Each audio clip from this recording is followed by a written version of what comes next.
Start. राज्यात पहिलीपासून तिसरी भाषा लागू करण्याचा निर्णय शासनाने जाहीर केला आहे आणि राज्यातील शैक्षणिक आणि राजकीय वातावरण ढवळून निघाले.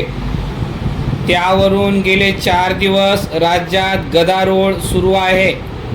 हा निर्णय, त्याचे परिणाम, त्यामागील चित्र याचा हा आढावा परिच्छेद.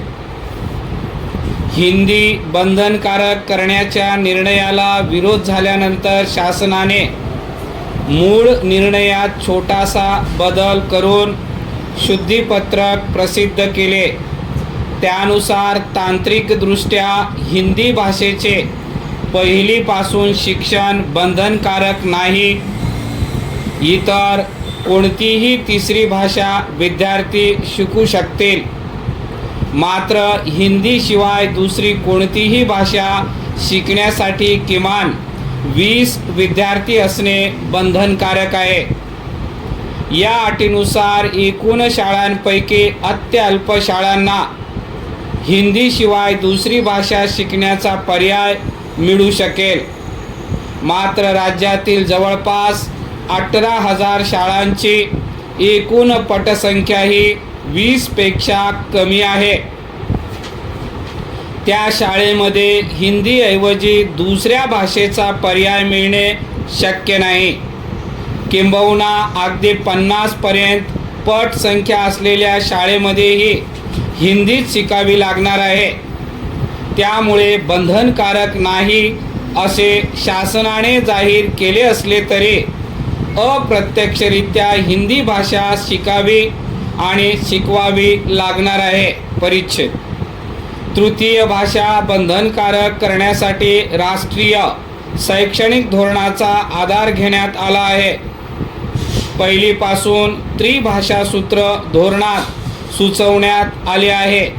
मात्र शिक्षण हा सामायिक सूचीतील विषय आहे. त्यामुळे राज्यांना धोरणातील प्रत्येक तरतूद लागू आहे का, हा या बाबतीत नाही तरी धोरण लागू झाल्यास अनेक बाबतीत वादाचा मुद्दा ठरला आहे. त्याचाच आधार घेऊन दक्षिणेतील राज्यांनी हिंदीला किंबहुना त्रिभाषा सूत्राला विरोध केला आहे. धोरण असले तरी त्याचा गाभा ठेवून राज्यांना त्याचे शैक्षणिक धोरण ठरवण्याचे स्वातंत्र्य आहे.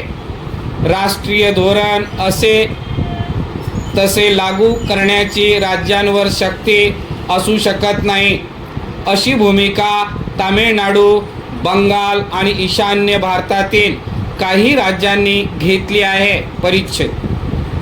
राज्यात सध्या असलेल्या विरोधाचा सूर हा 2 पातळ्यांवर आहे. त्याची राजकीय आणि शैक्षणिक अशी ढोबळ विभागणी करता येऊ शकेल. हिंदीची सक्ती म्हणजे राज्याच्या भाषिक अस्मितेला धक्का आहे. हिंदी बंधनकारक केल्यामुळे मराठीचा प्रसार, संवर्धन यात बाधा येईल.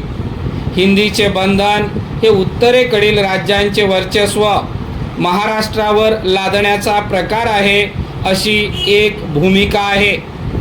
ती प्रामुख्याने राजकीय पक्ष, संघटना यांच्याकडून मांडण्यात येत आहे.